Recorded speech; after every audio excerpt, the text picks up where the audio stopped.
네, 우리 하나님 말씀 보겠습니다. 마가복음 8장 27절에서 38절까지 말씀입니다.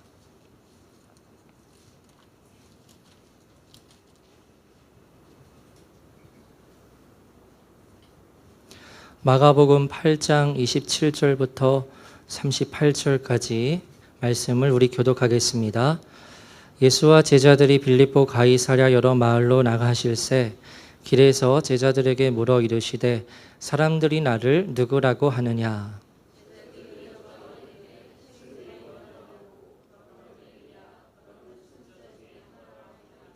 또 물으시되 너희는 나를 누구라 하느냐? 베드로가 대답하여 이르되 주는 그리스도 신이이다 하매 인자가 많은 고난을 받고 장로들과 대제사장들과 서기관들에게 버림받아 죽임을 당하고 사흘 만에 살아나야 할 것을 비로소 그들에게 가르치시되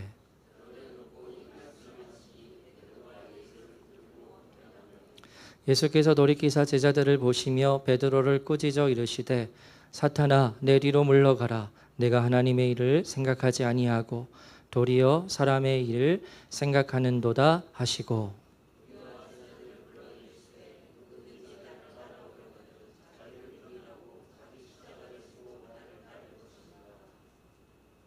누구든지 자기 목숨을 구원하고자 하면 잃을 것이요 누구든지 나와 복음을 위하여 자기 목숨을 잃으면 구원하리라.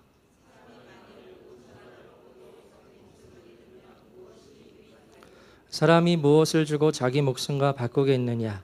누구든지 이 음란하고 죄 많은 세대에서 나와 내 말을 부끄러워하면 인자도 아버지의 영광으로 거룩한 천사들과 함께 올 때에 부끄러워하리라. 아멘.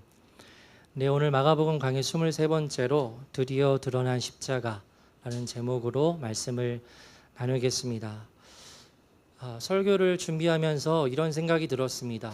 이번 설교는 제 설교자로서의 뭐랄까요, 그 사역에 분기점이 될 만한 설교가 되겠다라는 생각이 들었습니다.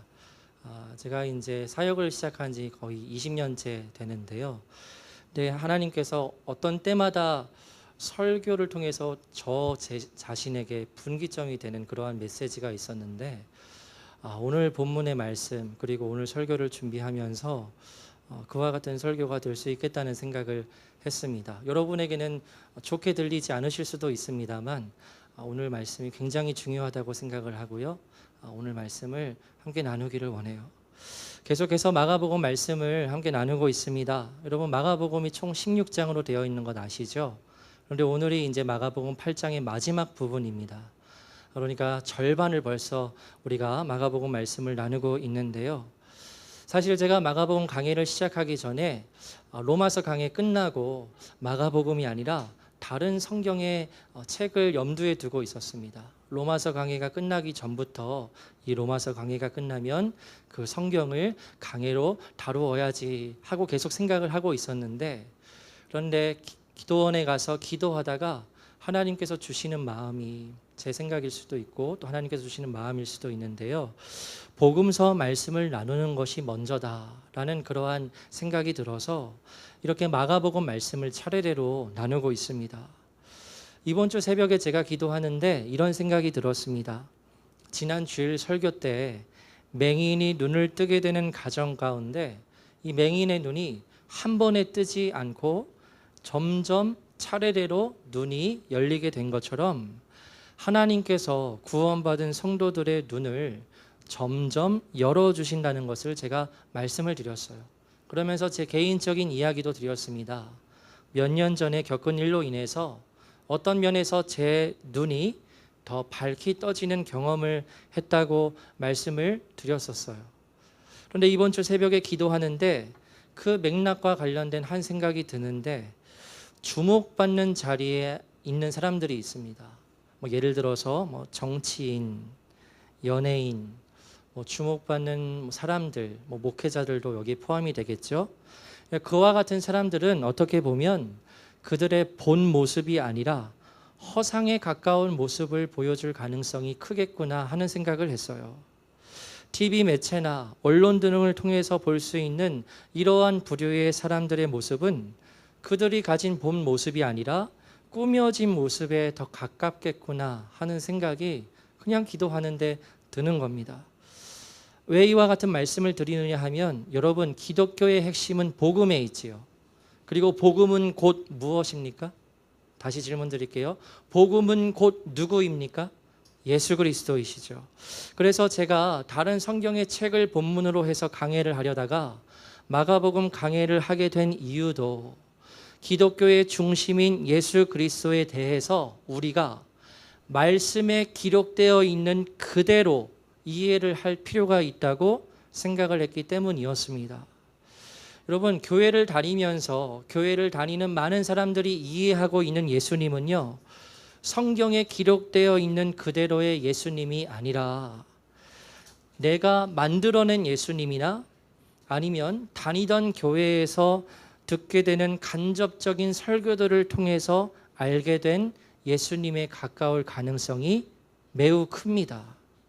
그런데 정작 예수님의 말씀을 직접적으로 전하고 있는 복음서 말씀에 의하면, 우리는 복음서 중에 우선 마가복음만을 다루고 있지만요, 복음서 말씀에 등장하는 예수님의 모습은 보통 교회 안에 수많은 사람들이 상상하고 생각하는 예수님과는 거리가 멀 수 있습니다. 그러니까 예수님을 믿는다고 하지만 허상에 가까운 예수님을 진짜라고 믿는 경우가 많다는 거죠. TV를 통해 보는 정치인들이나 연예인들, 저명한 목회자들의 모습이 진짜 본 모습이 아닐 가능성이 마치 큰 것처럼, 어쩌면 우리가 생각하고 우리가 믿는 예수님은 성경 말씀과는 거리가 먼 예수님일지도 모른다는 겁니다. 그래서 복음서의 말씀을 한 부분 한 부분 자세하게 나누는 것을 통해서 예수님께서 정말 어떠한 분이신지, 그리고 예수님께서 가르치신 말씀의 핵심이 무엇인지, 그것을 우리가 분명히 알 수 있어야 합니다. 그런 면에서 여러분, 우리가 최근까지 마가복음의 절반에 해당하는 내용까지 나누었는데요, 이제까지 예수님의 모습과 말씀들을 보면 우리가 어떤 것을 알 수 있지요? 먼저 이제까지 1장부터 8장까지의 예수님의 행적에 대해서 다시 보면, 예수님께서 공생애를 시작하신 이후에 많은 사람들에게 행하셨던 가장 중요한 일은 무엇이었을까요? 자, 여러 차례 말씀드렸습니다. 예수님께 있어서 가장 중요한 사역은 무엇이었죠? 어디를 가든지 하나님 나라의 복음을 전하시는 일이었습니다. 예수님께 있어서 가장 중요한 사역은 하나님 나라의 복음을 전하시는 일이었습니다.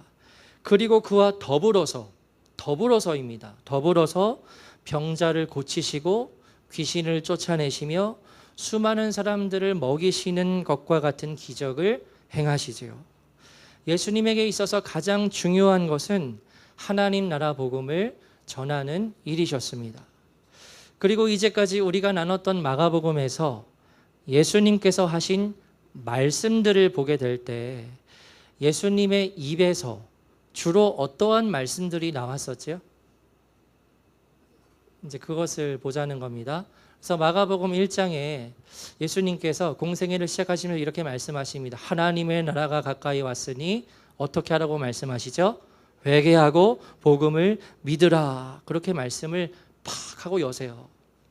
때가 찼고 하나님의 나라가 가까이 왔으니 회개하고 복음을 믿으라 말씀을 하시고 계속해서 사역을 행하시는 겁니다. 그리고 마가복음 4장에 가서야 예수님께서 사람들에게 가르치신 그 하나님 나라 복음의 구체적인 내용이 처음으로 나오는데요. 그 내용이 무엇이었죠? 4가지 땅에 떨어진 씨의 비유였어요. 비유. 그래서 예수님께서는 모인 많은 무리들에게는 비유로 말씀을 전하시고 제자들에게는 따로 그 자세한 해석을 해주셨죠. 그리고 1장부터 8장까지 볼 때 예수님께서 하신 말씀, 주된 말씀은 무엇이었냐면 바리새인들과 서기관들을 만나게 되셨을 때 예수님은 그들이 가지고 있는 잘못된 신앙의 모습을 엄하게 꾸짖으셨습니다. 예를 들어서 3장 4절 우리 함께 읽어보겠습니다. 시작. 그들에게 이르시되 안식일에 선을 행하는 것과 악을 행하는 것, 생명을 구하는 것과 죽이는 것 어느 것이 옳으냐 하시니 그들이 잠잠하거늘. 바리새인들에게 말씀을 하시는 거예요. 근데 그 바리새인들의 그 완악한 마음을 보시고 예수님께서 탄식을 하십니다. 다음 또 넘겨주시면 3장 29절 또 바리새인들에게 말씀하시는 말씀입니다. 누구든지 성령을 모독하는 자는 영원히 사하심을 얻지 못하고 영원한 죄가 되느니라 하시니. 이것도 예수님이 귀신을 쫓아내는 것이 귀신의 힘을 입어서 저 예수가 귀신을 쫓아내는 것이다라고 바리새인들이 비난을 했을 때 예수님께서 바리새인들에게 하신 말씀이 누구든지 성령을 모독하는 자는 영원히 사하심을 얻지 못한다. 너희들이 그런 자들이야 라고 말씀을 하시는 거죠. 또 한 번 더 보겠습니다. 이것은 읽겠습니다. 시작. 너희가 하나님의 계명은 버리고 사람의 전통을 지키느니라. 우리가 배웠죠. 장로들의 계명, 장로들의 전통을 지키는 그 서기관들에게 예수님께서 말씀을 하시는 거예요. 그래서 예수님께서 하신 주된 말씀은 바리새인들과 서기관들이 가지고 있는 그 잘못된 신앙을 엄하게 꾸짖으시는 것이었습니다.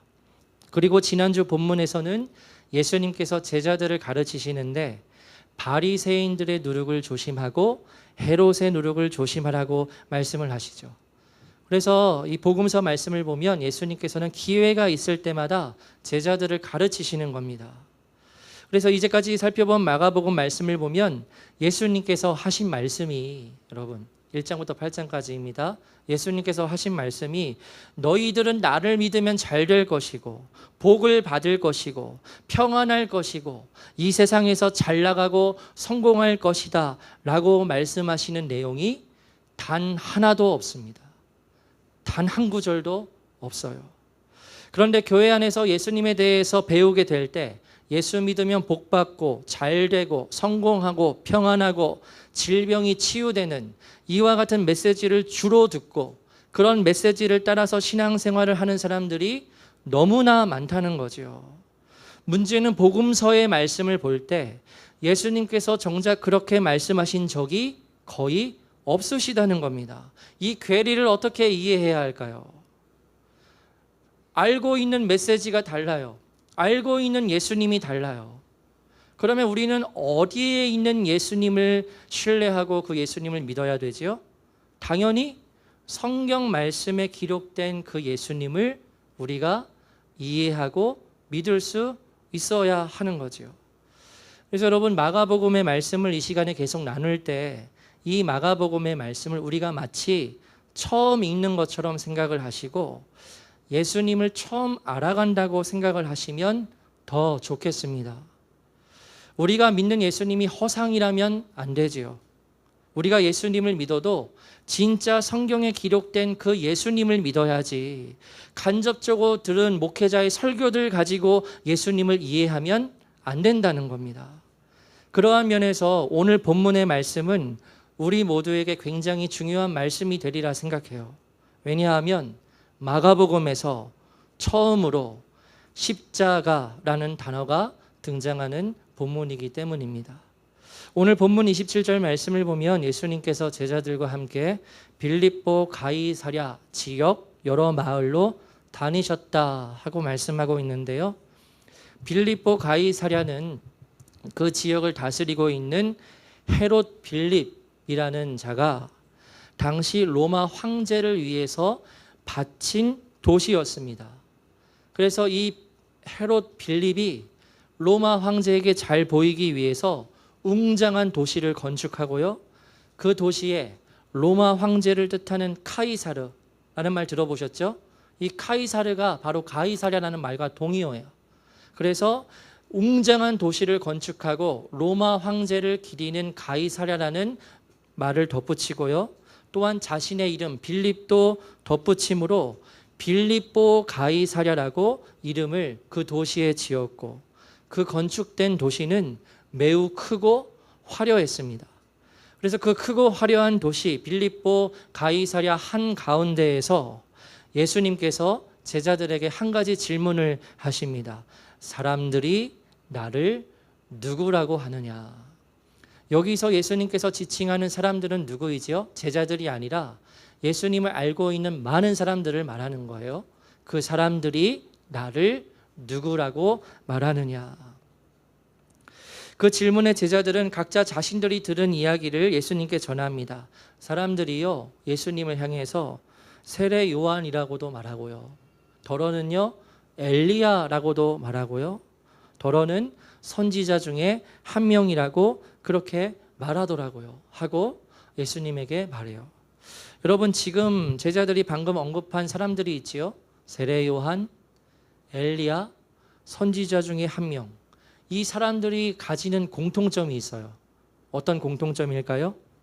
그것은 이 사람들은 메시아, 즉 그리스도가 오시기 전에 그 길을 예비하는 사람들이라고 여겼던 사람들이었습니다. 그러니까 제자들이 아닌 다른 사람들은 예수님에 대해서 어떻게 생각을 했냐면요, 예수님은 메시아나 그리스도는 아니에요. 메시아나 그리스도까지는 아니지만 그러나 그 길을 예비할 사람 정도는 된다고 그렇게 알고 있었다는 거죠.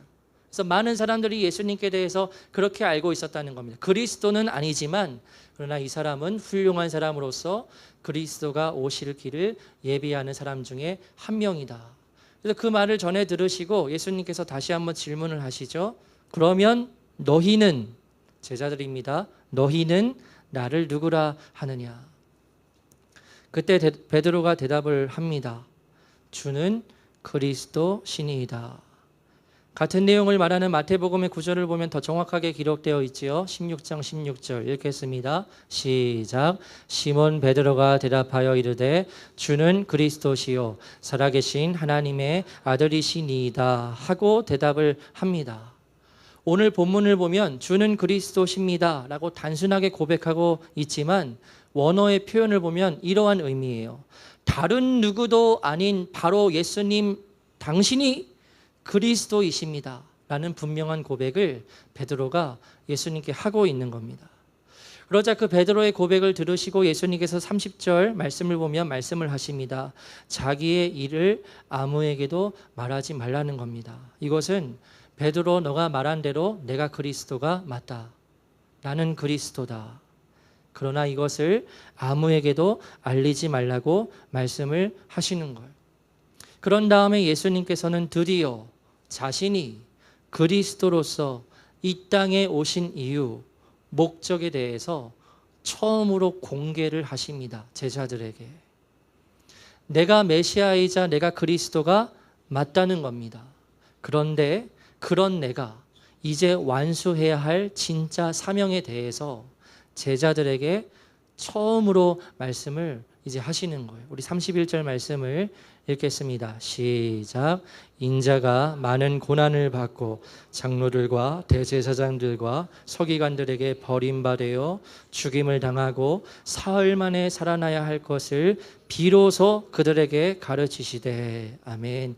예수님께서 제자들이 듣기에 엄청난 충격의 말씀을 하십니다. 왜냐하면 구약에서부터 예언되어 있는 그 그리스도는 유대인들에게 있어서 어떠한 존재입니까? 구원자예요. 구세주와 같은 존재입니다. 그러면 누구보다도 그리스도를 환영하고 받아들일 사람들이 누구일까요? 31절 말씀에 나오는 장로들과 대제사장들과 서기관들인 거죠. 그 사람들이 가장 기쁘게 그리스도를 맞이할 사람들인 겁니다. 그런데 예수님께서 말씀하시길 그 백성의 지도자들이 메시아이자 그리스도인 나를 버리고 나를 죽일 것이고 그 다음에 내가 사흘 만에 살아나게 될 것이라고 예수님께서 말씀을 하시는 거예요. 여러분, 우리는 이와 같은 말씀을 설교를 통해서 너무나 많이 들어서 그렇게 큰 충격으로 와닿지 않지만 제자들은 엄청난 충격을 받았을 겁니다. 예수님께서 그리스도가 맞으세요. 예수님께서 그리스도이세요. 그런데 이 예수님을 누가 버리고 누가 죽인다고 말씀하고 있지요? 우리의 원수인 로마의 군대가 아니라 바로 유대인들이, 유대인의 지도자들이 예수님을 버리고 죽인다는 거죠. 이러한 일은 절대 일어날 수도 없고 일어나도 안 되는 일인 겁니다. 그래서 그 말씀을 듣는 베드로가 곧바로 이렇게 반응을 하는데요. 32절 말씀에 드러내놓고 이 말씀을 하시니 베드로가 예수를 붙들고 항변하매. 예수님의 죽음에 대한 말씀을 듣자 베드로는 너무 큰 충격에 빠진 나머지 예수님을 붙들고 예수님의 옷자락을 거칠게 붙들고 항변을 합니다. 여기서 항변했다는 이 단어는 매우 강한 어조의 단어로서 꾸짖다라는 뜻의 단어예요. 예수님께서 귀신을 꾸짖으실 때 쓰인 단어와 똑같은 단어예요. 이 단어가. 그런 것처럼 베드로가 지금 예수님을 향해서 막 꾸짖고 있는 겁니다. 이것은 굉장히 무례한 행동이지요. 제자가 어떻게 스승에게 이러한 행동을 할 수 있습니까? 절대 해서는 안 되는 행동인 겁니다. 그래서 베드로가 예수님의 옷을 거칠게 붙잡고는 도대체 무슨 말씀을 하시는 거냐고, 그게 말이 되냐고, 절대 그럴 수는 없다고, 왜 그런 말을 하시냐고 아주 거칠게 예수님을 꾸짖고 있는 거예요. 여러분, 베드로가 왜 이러한 반응을 보이고 있을까요? 왜 그렇게 거칠게 예수님의 옷자락을 붙들고 예수님을 꾸짖는 것처럼 항변하고 있을까요? 여러 이유가 있어요. 첫 번째, 그리스도이신 예수님을 로마 군대가 아니라 유대인들이 버리고 죽일 것이라는 말씀에 충격을 받았기 때문이고요. 두 번째로, 자신이 믿고 따르는 그 사랑하는 그리스도이신 예수님께서 죽게 되신다는 것 자체가 너무나 큰 충격이고요. 마지막 세 번째로, 예수님께서 그리스도이시면 이 제자들도 유대인들과 동일하게 생각을 하는 겁니다. 예수님께서 그리스도이시면 어떠한 일을 행하시는 거지요? 로마의 군대에서 우리 유대인들을 해방시켜 주실 것이라는 기대가 있었기 때문입니다. 여러분, 예수님께서 만약 유대인들이 생각하는 대로 로마의 군대에서 이스라엘을 해방시키시면 수제자라고 불리는 자입니다. 자신이, 베드로가. 그럼 자신은 어떠한 결과를 누리게 될까요? 사람들로부터 역시 영광을 받게 될 것이고 매우 높은 자리를 차지하여 성공의 길을 걸어갈 수 있는 겁니다. 시골 뜨내기 출신인 자신이 이스라엘 역사의 길이 남을 족적을 남길 수 있는 겁니다. 그런데 그런 영광스러운 결말이 아니라 그리스도이신 예수님께서 죽으신다고 하니까 이 모든 것들이 다 무너지게 되는 거죠. 그리고 로마인도 아니고 같은 유대인들에게 넘겨져서 죽게 되는 것도 나는 도저히 이해할 수가 없는 겁니다. 그래서 충격에 빠진 나머지 예수님을 붙들고 막 꾸짖는 거예요.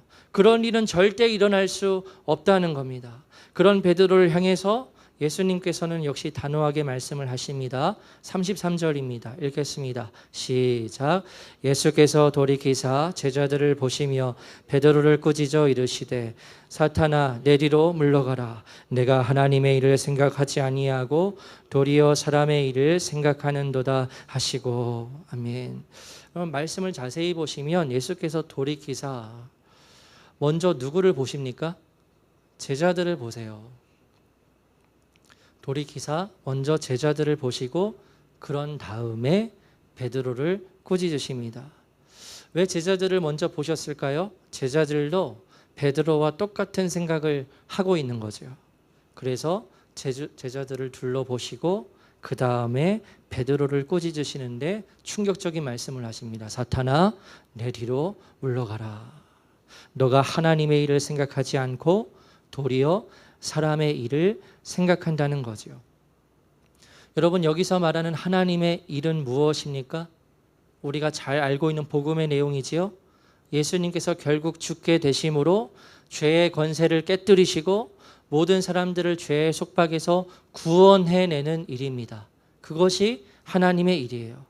그리고 예수님께서는 이 하나님의 일을 이루시기 위해 그리스도로서 이 땅에 오셨습니다. 그런데 베드로는 지금 이 하나님의 일을 생각하지 않고 있는 겁니다. 그래서 너가 도리어 사람의 일을 생각한다 하고 꾸짖으시는데 여기서 말하는 사람의 일은 무엇이죠? 로마에게서 이스라엘을 구원해내는 일이에요. 그런데 여러분, 로마에게서 이스라엘을 구원해내는 이 길은 고난의 길이 아니라 영광의 길이지요. 성공의 길이지요. 사람들로부터 박수받는 길이지요. 모든 유대인들로부터 칭찬과 영광을 받게 되는 일인데 바로 이것이 사람의 일이라고 주님께서 말씀하시는 겁니다. 그리고 34절 말씀을 보시면 이제는요, 제자들뿐만 아니라 무리를 또 불러서 말씀을 하십니다. 그러니까 이 예수님의 말씀을 듣는 대상들이 확장이 된 거예요. 확장되었습니다. 그리고 우리가 너무나 잘 아는 말씀을 하시는데요. 34절입니다. 읽겠습니다. 시작. 무리와 제자들을 불러 이르시되 누구든지 나를 따라오려거든 자기를 부인하고 자기 십자가를 지고 나를 따를 것이니라. 아멘. 여러분, 우리는 이 말씀을 성경을 통해서 너무 많이 들어서 너 자신을 부인하고 너의 십자가 지고 주님을 따르라, 이와 같은 말은 너무나 많이 들어서 가볍게 지나칠 수 있지만 당시 이와 같은 예수님의 말씀을 듣는 그 무리들은 어마어마한 충격을 받았을 겁니다.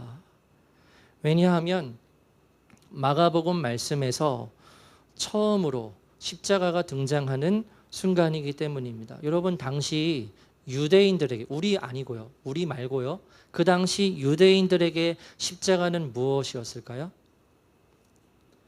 로마가 행하는 가장 저주의 사형의 방법이었습니다. 저주의 상징이었어요. 십자가라는 말을 듣기만 해도 온몸이 떨리는 겁니다. 여러분, 당시의 십자가는 진짜 완전한 절망, 최악의 저주, 그와 같은 것을 상징하는 것이었어요. 그런데 오늘날 우리는 십자가를 볼 때, 여기 앞에도 있고 여기도 있지만요, 십자가를 볼 때 그와 같은 느낌을 받나요? 전혀 아니죠. 우리가 한번 높은 곳에 올라가서 야경을 볼 때가 있습니다. 높은 곳에 와서 이렇게 야경을 보게 되면 빨간 십자가들이 곳곳에 있는 게 보이죠. 그럼 어떤 느낌을 받으세요? 아우 끔찍해, 이런 말 받으시나요? 저는 그렇더라고요. 아우, 십자가가 많네, 흐뭇한 느낌이 들어요. 십자가가 많네, 그렇게 우리는 생각을 합니다. 간혹 하얀색 십자가를 볼 때에도 에이, 그래도 십자가는 빨간색이지, 예수님께서 흘리신 보혈을 의미하니까 하고 그렇게 십자가를 보면서 생각을 하지, 십자가를 보게 되면 몸이 막 떨리고 듣기만 해도 재수가 없고 그와 같은 저주의 상징이라고 우리는 결코 생각하지를 않습니다. 그런데 예수님 당시의 모든 유대인들은 십자가를 다 그렇게 생각을 했다는 거예요. 그래서 고린도전서는 이 십자가에 대해서 바울이 이와 같이 전하는 말씀을 기록하고 있는데 우리 함께 읽겠습니다. 시작. 우리는 십자가에 못 박힌 그리스도를 전하니 유대인에게는 거리끼는 것이요 이방인에게는 미련한 것이로되. 아멘. 십자가에 못 박힌 그리스도, 포인트는 십자가에 있는 겁니다. 그와 같은 것을 예수님을 전할 때, 십자가를 전할 때 유대인들에게는 어떤 것이라고요? 거리끼는 것. 거리끼다, 에이 치워, 저기 갖다 치워, 보기만 해도 싫어, 이와 같은 것이 바로 십자가였다는 거예요. 유대인들에게 십자가는 바로 그러한 의미의 것이었다는 겁니다. 그런데 34절 말씀에서 지금 예수님께서 무엇이라고 말씀하고 계시죠? 누구든지 나를 따라오려거든 자기 십자가를 져야 한다는 겁니다. 여러분, 이러한 예수님의 말씀을 처음으로 들은 그 당시의 사람들은 어떤 광경을 떠올렸을까요? 그 시대에 반란을 일으킨 자들이 줄줄이 십자가 지고 비참한 모습으로 사형장으로 끌려가는 그 모습을 떠올렸을 겁니다. 끔찍한 절망이지요. 최악의 저주, 완전한 절망.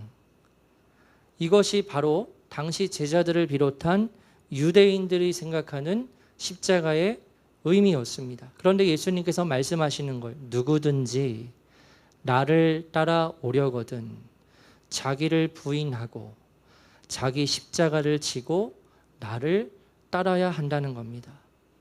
이 말씀은 너희가 정말 나를 따르길 원한다면 곧 사형에 이르게 될 그 순간에 십자가를 지고 사형장으로 끌려가는 그 길을 너희가 직접 걸어야 한다는 겁니다. 너무 무섭지요. 생각만 해도 피하고 싶은 길인 거지요. 그런데 예수님께서 분명히 말씀하시는 겁니다. 누구든지 나를 따라오려거든. 여러분, 아까 설교 초반에 말씀드리기를 우리는 복음서 말씀에 나오는 예수님의 행적과 예수님의 말씀을 정확히 이해해야 한다고 말씀을 드렸어요. 그런데 복음서에 나오는 예수님의 말씀을 보게 되면 도저히 우리의 마음이 편해지지 않습니다.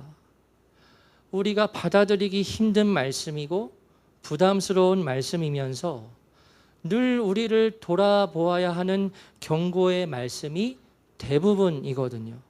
오늘 본문의 이 말씀도 그러하지요. 예수님의 말씀에 의하면 예수님을 믿고 예수님을 따른다는 것은 어떤 의미이지요? 사망의 길을 걸어가는 것입니다. 완전한 절망의 길을 걸어가는 거예요. 이 세상에서 가장 저주받은 그 길을 걸어가야 한다는 겁니다. 왜 그렇습니까? 예수님께서도 그와 같은 길을 걸어가셨기 때문이에요. 그러면 예수님을 따르는 제자들도 역시 그와 같은 길을 걸어야 하는 거죠. 그래서 여러분, 예수님을 믿는 것은 좁은 문을 통과해서 아주 좁은 길을 자원하여서 걷는 것입니다. 이 길은 세상에서는 절대 박수를 받을 수 없는 길입니다. 다른 사람들이 다 피하고자 하는 그와 같은 길을 스스로 선택해서 걸어가야 하는 길입니다. 그렇기 때문에 무엇이 필요한 거지요? 나 자신을 부인하는 것이 필요한 걸. 나 자신을 부인하지 않고서는 예수님께서 걸어가신 그 십자가의 길을 우리가 걸어갈 수가 없다는 겁니다. 예수님을 믿어서 성공하고 예수님을 믿고 이 세상에서 복받고 승진하고 잘 되는 것은 예수님의 길이 아닙니다. 만약 그런 것을 원하면 예수님을 믿을 필요가 없습니다. 예수님께서 약속하시는 것은 그와 같은 세상의 것들이 아닙니다. 그래서 그 조엘 오스틴과 같은 소위 목회자들이 긍정의 힘 같은 것을 말하는 것이 가짜 복음이라고 말하는 이유가 여기에 있는 것입니다. 그러나 예수님께서 십자가를 지고 걸어가는 이들에게 분명히 약속해 주시는 것이 있는데 그것이 무엇일까요? 바로 영생이에요. 우리 37절 말씀을 읽겠습니다. 시작. 사람이 무엇을 주고 자기 목숨과 바꾸겠느냐. 여기서 말씀하시는 자기 목숨은 영생과 같은 말입니다. 사람이 무엇을 주고 영생과 바꿀 수가 있느냐는 거예요. 36절의 말씀대로 온 천하를 얻고도 영생을 잃어버리면 그것이 무슨 소용이냐는 겁니다.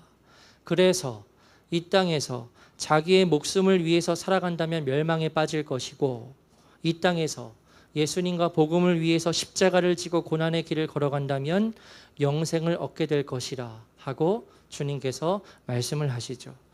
그래서 여러분, 예수님을 믿는다는 것은 내가 예수님 믿고 구원받았어 끝이 아닙니다. 아시죠? 나 예수님 믿고 구원받았어, 죄 용서함 받았어 끝이 아니라는 거예요. 예수님과 함께 나의 십자가를 지고 계속 좁은 길을 걸어가야 한다는 겁니다. 여러분, 한 번 구원이 영원한 구원일까요? 그럴 수 있지요. 그러나 진짜 구원을 받은 사람은 십자가, 곧 죽음을 향해서 나아갑니다. 예수님께서 죽기 위해 이 땅에 오셨듯이 우리도 하나님의 뜻을 이 땅 가운데 이루는 그 목적을 위해서 이 땅 가운데에서 내 십자가를 지고 나아가는 겁니다.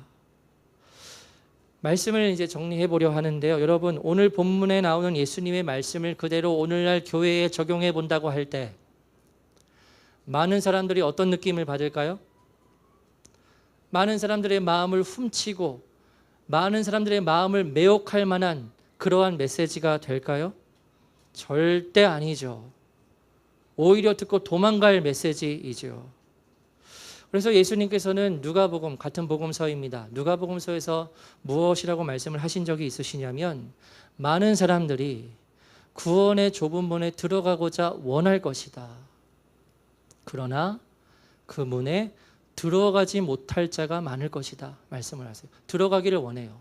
구원받기를 원해요. 갈망하는 마음이 있어요. 그런데 정작 그 문에 들어가지 못할 사람이 많을 것이다 말씀을 하십니다. 읽겠습니다. 시작. 좁은 문으로 들어가기를 힘쓰라. 내가 너희에게 이르노니 들어가기를 구하여도 못하는 자가 많으니라. 아멘. 누가 이러한 길을 걸어가고자 하겠습니까? 누가 이 세상에서 망하는 길을 걸어가고자 할까요? 그러나 그 길을 스스로 자원하여 걸어가는 이들이 있다는 겁니다. 그들이 누구일까요? 바로 하나님의 은혜로 자신이 죄인임을 진정으로 깨닫게 되어서 하나님의 그 놀라운 은혜로 죽을 수밖에 없는 내가 구원을 받게 되었다는 복음을 진정 믿고 깨닫고 누리게 된 사람들, 즉 거듭난 자들입니다. 하나님의 은혜로 구원받은 성도들입니다. 다시 태어난 사람들입니다. 좁은 문 언저리에서 그냥 왔다 갔다 그냥 노는 사람들이 아니라 정말 그 좁은 문을 통과한 사람들입니다. 여러분, 그렇다면 여러분은 이 좁은 문을 분명히 통과하셨나요? 통과하셨나요?